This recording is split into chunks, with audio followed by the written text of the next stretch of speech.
नमस्कार मित्रांनो, तुमचं स्वागत आहे आपल्या YouTube चॅनलवरती। तुम्ही बघत असाल की आता सध्या मनोज जरांगे पाटलांच्या विरोधात कसल्या प्रकारचं ट्रॅप लावला जाते, मनोज जरांगे पाटलांच्या विरोधात बोलण्यासाठी कशा प्रकारचे व्यक्ती उभे केले जात आहेत, याचा अर्थ नेमका यांचा बोलवता धनी कोण आहे आणि यांची नेमके आरोप मनोज जरांगे पाटलावर कोणते आहेत आणि आपण त्यांच्याविषयी काय बोलणार आहोत हे सुद्धा बघायचे। या ठिकाणी मनोज जरांगे पाटलावर काल बघितलं असेल बुधवारी हे अजय महाराज जे बारसकर आहेत, हे बारसकर म्हणजे नेमके पारशी आहेत का कसे माहीतच नाही, हे महाराज आहेत का नाही हे पहिली गोष्ट आपल्यालाच माहित नाही। यांनी यांच्यावर आरोप काय केलेत की मनोज जरांगे पाटलांनी गुप्त बैठका घेऊन मराठ्यांची दिशाभूल केली, मराठ्यांना कुठेतरी भडकवतात आहेत।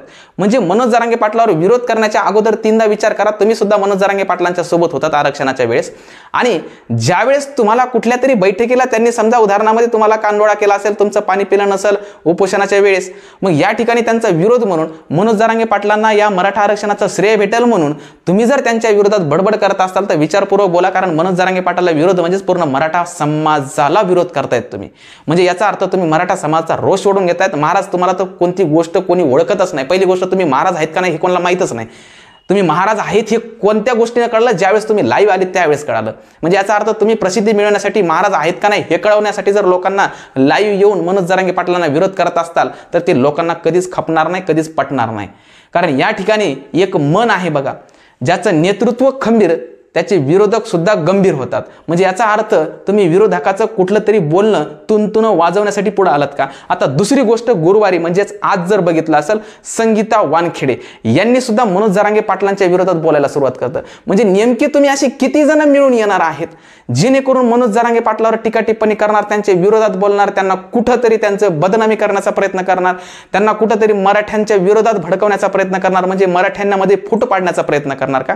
म्हणजे मराठ्यामध्ये फूट पाडण्याचा प्रयत्न करत असाल तर ते विसरून जा, कारण मराठा समाज कधी फूट पाडणार नाही। कारण आता कुठंतरी एकरूप आला आणि त्यांना सोशल मीडिया मार्फत सर्व कायद्याचं ज्ञान झालंय। कुठल्याही प्रकारचं त्यांनी कुठल्याही प्रकारचं बेकायदेशीर वक्तव्य करण्यासाठी टाळाटाळ करण्याचा सगळ्यांना सल्ला दिलेला आहे। तुमच्यासारखं बेधुंद होऊन लाईव्ह मध्ये येऊन मनोज जरांगे पाटलांना विरोध करायला सांगितलं नाही। संगीताताई वानखेडे यांनी तर डायरेक्टली आरोप केलेत की त्यांनी सांगितलं की यांच्या पाठीमागे शरद पवार यांचा हात आहे। अरे शरद पवार यांचा हात आहे, त्यांचं म्हणणं आहे की हे जे काही एवढे आंदोलन झालेले आहेत, हे जे काही मोर्चे झालेले आहेत, ते एवढा सर्व खर्च शरद पवारांनी घेतलाय। म्हणजे शरद पवारांनी जो खर्च घेतलाय आंदोलनाचा, मोर्चाचा, म्हणजे शरद पवारच बोलवते धनी असं म्हणतायत संगीता वानखेडे। तुम्हाला सांगू इच्छितो, बरं ठीक आहे, तुमच्या म्हणण्यानुसार शरद पवार त्यांचे बोलवता धनी आहेत, त्यांचा खर्च त्यांनी उचललेला आहे। मराठा समाज बघून घे ना, तुम्ही कोण बडबड करणार आहे? तुम्हाला कोणी अधिकार दिलाय? मराठा समाजाने तुम्हाला सांगितलंय का बडबड करण्यासाठी? याचा अर्थ तुम्हाला कुठल्या तरी एखाद्या व्यक्तीने तुम्हाला उभं केलंय जेणेकरून मराठा समाजामध्ये कुठली फूट पडावी। म्हणजे फूट पाडण्यासाठी भरपूर जण तयार आहेत। मनोज जरांगे पाटलांनी कुठल्याही प्रकारचा पैसा कोणी घेतलेला नाही। मनोज जरांगे पाटलांना स्वखुशीने लोकांनी मोर्चेसाठी जे जेसीबी म्हणताय, जेसीबीनं फुलं उधळले ते स्वखुशीने केलेलं आहे। या ठिकाणी लोकांना वाटते आज 4,000 2,000 खर्चले तर परवडेल, पण पुढे लाख 2 लाखाचा कुठेतरी फीस मध्ये फायदा झाला तर लेकरांचं भविष्य उज्ज्वल होईल म्हणून स्वखुशीने लोक तिथं सामील होत आहेत मोर्चामध्ये, आंदोलनामध्ये। आणि संगीता वानखेडे यांनी तर डायरेक्ट आरोप केले शरद पवारांच्या बद्दल। याचा अर्थ शरद पवारांच्या बद्दल तुम्ही आरोप करतायत मनोज जरांगे पाटलासोबत सामील आहेत म्हणून। मी म्हणतो तुम्हाला कोण मॅनेज केले, तुमचा बोलवता धनी कोण आहे, तुमच्यासाठी नेमकं कोण पैसा पुरवते जेणेकरून मनोज जरांगे पाटलांची प्रतिमा मलिन करण्यासाठी। कारण प्रत्येक जणाच्या डोळ्यात खुपतंय की एखादा सर्वसामान्य माणूस, गोर गरीब घरातला माणूस जर एखाद्या समाजाचं नेतृत्व करण्यासाठी पुढे आला आणि ते लवकर कसा तरी लोकांमध्ये प्रसिद्धी नाही तर लोकांमध्ये कसा मिसळला हे देखवत नाहीये। कुठंतरी त्यांच्या डोळ्यात खुपतंय, पोटात दुखतंय आणि त्यांच्या पोटात दुखतंय म्हणून त्यांचं दुखणं तुम्ही दूर करण्यासाठी आलेले आहात, जेणेकरून मनोज जरांगे पाटलांची प्रतिमा मलिन झाली तर तुमचा कुठंतरी साध्य होईल। कोणते साध्य होईल? पैसाही तुम्हाला मिळेल आणि सत्ताही तुम्हाला मिळेल, जेणेकरून आतापर्यंत सर्व बघितलं असेल समाजामध्ये निर्माण करणारे तेढ हेच आहेत। कारण जेणेकरून समाजामध्ये तेढ निर्माण झाला की हे कधीच एकत्र येत नाहीत आणि यांना कोणती गोष्ट भेटत नाही। पण मनोज जरांगे पाटलांना माहिती आहे समाजाची आपण दिशाभूल करू शकत नाही, समाजाला दिलेला आपण जे शब्द आहे तो पाळणार म्हणजे पाळणार। त्यांचं काय म्हणणं आहे, जेणेकरून तुम्ही शिंदे समिती स्थापन केली होती, कुणबी नोंदी सापडल्या आहेत, त्या 57 लाख व्यक्तींना तुम्ही कुणबी प्रमाणपत्र देऊन ओबीसी मध्ये सामील करून घेणारच आहात, जेणेकरून सगळे सोयऱ्याबद्दल काढलेली अधिसूचना आणि अध्यादेश होता त्याच्या अंमलबजावणीसाठी कायदा करा, एवढीच त्यांची मागणी आहे। आणि त्या मागणीला तुम्ही म्हणताय की राज्य सरकारने 10% आरक्षण दिलंय। संगीता वानखेडे यांना सांगू इच्छितो की 10% आरक्षण दिलंय, तुम्हीच घ्या, तुम्हाला पाहिजे ना तुम्हीच घ्या, ज्यांना नाही पाहिजे ते घेणार नाही, ज्यांना जे पाहिजे ते घेतील। तुम्हाला काय करायचे नेमकं, म्हणजे नेमकं तुम्हाला ओबीसी मधून घेतलं तर तुमचं काय दुखतंय, याचा अर्थ सगळे सोयऱ्याबद्दलची अंमलबजावणी झाली तर नेमकं काय दुखतंय तुमचं.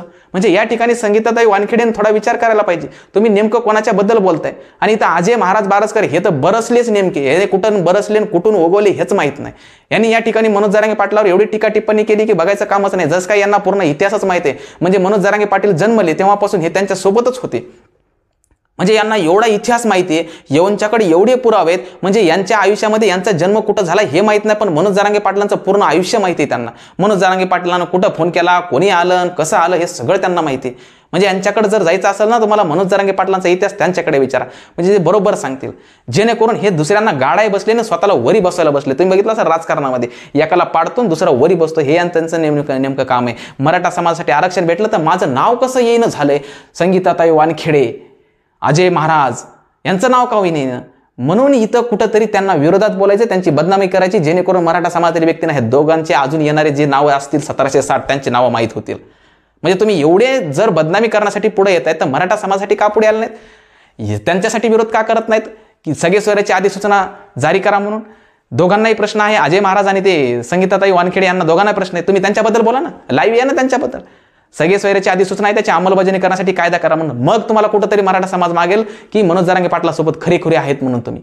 आणि मनोज जरांगे पाटलावर संगीताताई वानखेडे दुसरे आरोप कोणते लावलेत की मला फेसबुकवर, इंस्टाग्रामवर याच्यावर मला कसल्याही प्रकारचे मेसेज यायले, मला धमक्या यायल्यात, अमक्या यायल्यात, सगळ्या गोष्टी माहिती आहेत. या ठिकाणी मनोज जरांगे पाटील कुठंतरी आंदोलनामध्ये, कुठंतरी उपोषणामध्ये अडकलेले असतील, तुम्हाला कुठंतरी थोडासा वेळ देऊ शकले नसतील, याचा अर्थ तुम्ही त्यांच्या विरोधात जाणार ना. म्हणजे या ठिकाणी मराठा आरक्षणासाठी जे व्यक्तींनी बलिदान दिले त्यांनी सुद्धा मनोज जरांगे पाटलांना म्हणावं का आमचं बलिदान दिले, तुम्ही बलिदानासाठी वाचवण्यासाठी का आले नाही. त्यांनी सुद्धा बोलावं का, त्यांच्या परिवारानं सुद्धा बोलावं का. त्यांच्या परिवाराने अजून कुठल्याही प्रकारची वाचा फोडली नाही, पण तुम्ही वाचा फोडण्यासाठी पुढे आलात. तुमच्या अंगालाही, तुमच्या शरीराला कुठल्याही प्रकारचा धक्का न लागता, तुम्हाला कुठं बुक्की न लागता तुम्ही डायरेक्ट त्यांच्यावर आरोप करताय. मनोज जरांगे पाटलांना कुठंतरी आंदोलनामध्ये व्यस्त असताना तुमच्यासाठी टाइम देऊ शकले नसतील, पण इथून पुढे ते सर्व मराठा समाजासाठी नाही, इतर समाजासाठी झटण्यासाठी ते तयार आहेत ना. या ठिकाणी प्रत्येक मराठा समाजातील व्यक्ती त्यांना नेतृत्व मानतोय, तर तुमचं काय बिघडतंय. आणि तुम्हाला बोलवण्यासाठी कोण लावलंय, तुम्ही बोला ना. तुम्ही कशासाठी बोला, जे अधिसूचना आहे त्याची जारी करण्यासाठी कायदा करा म्हणून, त्याच्याबद्दल बोला ना. तुम्ही यांच्याबद्दल का बोलताय, यांच्या विरोधात का नेमकं बोलताय, याचा अर्थ तुम्हाला कुठून तरी पैसे आलेत, कुठून तरी तुम्हाला बोलवतं जातंय. म्हणजे बोलवण्यासाठी तुम्हाला पुढे आणलंय, दुसरा तिसरा काहीच संबंध नाही. आतापर्यंत तर तुम्ही कुठं न्यूजवर आलेच नाही ना, मग आताच काहून आले. याचा अर्थ तुम्ही लाईव्ह येऊन कुठंतरी लोकांमध्ये प्रसिद्धी मिळवण्याचा प्रयत्न करतायत का. अजिबात प्रसिद्धी मिळणार नाही. मनोज जरांगे पाटील कुठंतरी निस्वार्थपणे, कुठल्याही राजकारणाची लालसा नाही, जो व्यक्ती समाजासाठी लढतोय ते लोकांना माहिती आहे. आणि लोकांमध्ये कितीही तेढ निर्माण करा, लोक तेढ निर्माण होऊच देणार नाहीत. कारण यांच्यामध्ये जर बघितलं, त्यांना कायद्याची बाजू माहिती आहे, त्यांना कोण कोणासाठी लढते, कोण कोणाला बोलवायला लावते हे सुद्धा सगळ्यांना गोष्टी माहिती आहेत. ज्यावेळेस गरज पडेल त्यावेळेस मराठा समाजाला कळेल की कोण कोणासाठी लढले. तुम्हाला सांगण्याची गरज अजिबात नाही. तुम्हाला सांगण्यासाठी कोणा लावलंय, मराठा समाजाने सांगितलंय का तुम्हाला की आम्हाला सांगा म्हणून काय होतंय. तर याचा अर्थ तुम्ही कुठंतरी ज्यांनी तुम्हाला जवळ धरलं त्यांचा जीव घेण्याचा प्रयत्न करताय तुम्ही.